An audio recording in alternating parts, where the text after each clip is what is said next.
እስከማቀው ድረስ ላሊበላ ላይ ፖስተሮች ተቀደዋል። የመያድ ፖስተሮች ብቻ የተቀደደው አልመሰለኝ፣ የኢህአዴግ ፖስተሮችም ተቀደዋል። እናጣራዋለን በጋራ ሆነን። ፖስተር የቀደደ ሽፍታ ማን እንደሆነ እናጣራለን። ምክንያቱም ፖስተር የቀደደ ሰው ሽፍታ ነው። የማንም ፓርቲ ሽፋን ይሸፈን ጉዳያችን አይደለም። የኢህአዴግ ፓርቲ አባል ይሁን የኢዴፓ አባል ይሁን ፖስተር የሚቀድሰው ሽፍታ ነው። እንደ ሽፍታ መታየት ያለበት ወንጀለኛ ነው። ስለዚህ እንደዚህ አይነት ሽፍታ ላሊበላ ከተማ ውስጥ መሽጎ ካገኘ ነው በጋራ ሆነን አጣርተን ያን ሽፍታ ነቅሰን አውጥተን ተገቢውን ቅጣት እንቀጣዋለን። መቅጣትም ይኖርብናል። ከሃይማኖት ጋር በተያያዘ የተነሳው አቶ ልደቱ ያሉት ነገር እንደዚሁ ላስታ አካባቢ እንደዚህ አይነት ሁኔታ ተፈጥሯል የሚል ስሞታ ቀደም ሲል ለኢህአዴግ አመራር አባላት ገልጸው እንደነበሩ ሰምቻለሁ። በእነሱ በኩል ነገሩን ሰምቻለሁ።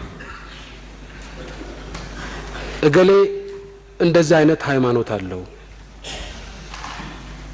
በዚህ ምክንያት ለምርጫ ብቁ አይደለም የሚል ቅስቀሳ የሚቀሰቅስ ኢህአዴግ ካለ ያ ኢህአዴግ አይደለም። የኢህአዴግ ቀንደኛ ጠላት ወራዳ ፍጥረት ነው። አሁንም ልድገመው፣ አቶ ልደቱ ሃይማኖታቸውን ቀይረዋል፣ እዚህ በእነዚህ አይነት መልኩ ሃይማኖት አዲስ ሃይማኖት አምጥተዋል ብሎ የቀሰቀሰኛ ሰው ካለ ያ ሰው የኛ አይደለም፣ ወራዳ ሌባ ነው። ልድገመው፣ ወራዳ ሌባ ነው። ይሄ ከኢህአዴግ ጋር በምንም መልኩ ሊገናኝ የማይችል የወራዶች አመለካከት ነው። የኋላ ቀሮች የአድሃሪያን አመለካከት ነው። እንደዚህ አይነት ቆሻሻ ይዞ ኢህአዴግ ጋር መጠጋት አይገባው። ማንም ሰው ቢሆን የሻገተ አመለካከት ይዞ ኢህአዴግ ጋር መጠጋት የለበትም። ስለዚህ አቶ ልደቱ እንደዚህ ያደረገ ኢህአዴግ ካገኙ ድርጅታችንን ለማጽዳት ይተባበሩን ዘንድ እንጠይቆታለን። እንደዚህ አይነት ቆሻሻ ወደ ድርጅታችን እንዲጠጋ ስለማንፈልግ።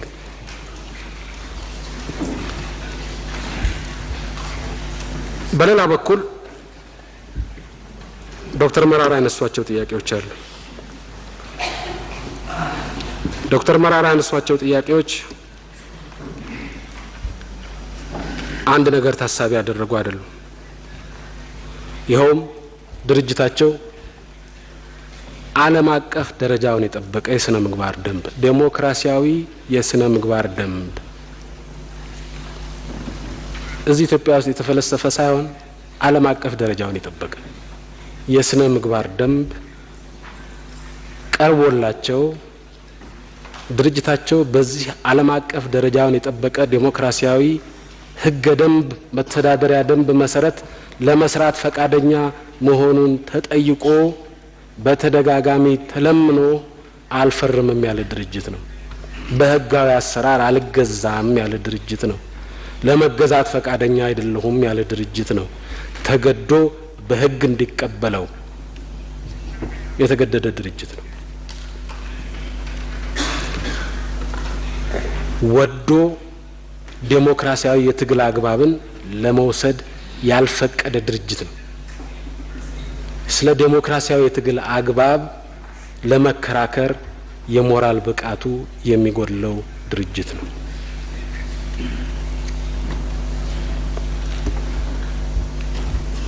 ሁለተኛ፣ ተደበደብን፣ ተቀጠቀጠን የሚለው ወሬ ለመጀመሪያ ጊዜ ዛሬ ሰማነው አይደለም። እርስ በርሳችሁ ተቀጣቅጣችሁ ስታበቁ ኢህአዴግ ቀጠቀጠን ብላችሁ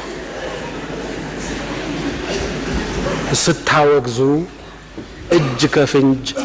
እጅ ከፍንጅ ተይዛችኋልና። ሶስተኛ፣ ምንም እንኳን የስነ ምግባር ደንቡን ባትቀበሉ ምንም እንኳን በዲሞክራሲያዊ ትግል አግባብ ለመሄድ ፈቃደኝነት ቢጎላችሁም ነገር ግን በዜግነታችሁ ህገ መንግስቱ የሚያስከብርላችሁ መብት አለ። በህገ መንግስታዊ መብታችሁ መሰረት ስትቀጠቀጡ እስከነ ማስረጃው ለሚመለከተው አካል ማቅረብና መፍትሄ ማግኘት ትችላላችሁ።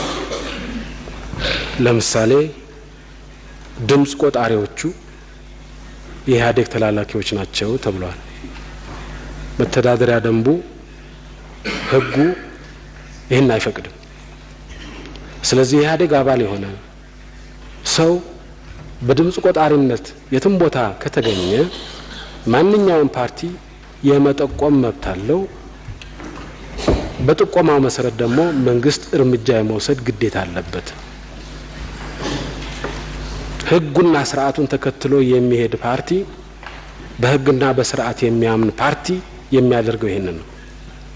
በተጨባጭ ማስረጃ ላይ ተመስርቶ እንደዚህ አይነት በደል እዚህ ቦታ ላይ ተፈጽሟል ብሎ ለሚመለከተው አካል ማቅረብ። ሙከራ አልተደረገም አልልም። በዚህ መሰረት ለመሄድ ሙከራ ተደርጓል። መኢአድ ያነሳቸው ክርክሮች ነበሩ። በደል ተፈጽሞብናል ተጣርቶ ለምክር ቤቱ ይቀርብና ምክር ቤቱ የመጨረሻ አቋም ይይዝበታል። የተስማማነው አሰራር ይህን ይመለከታል። በዚህ መሰረት ለመሄድ መጀመሪያ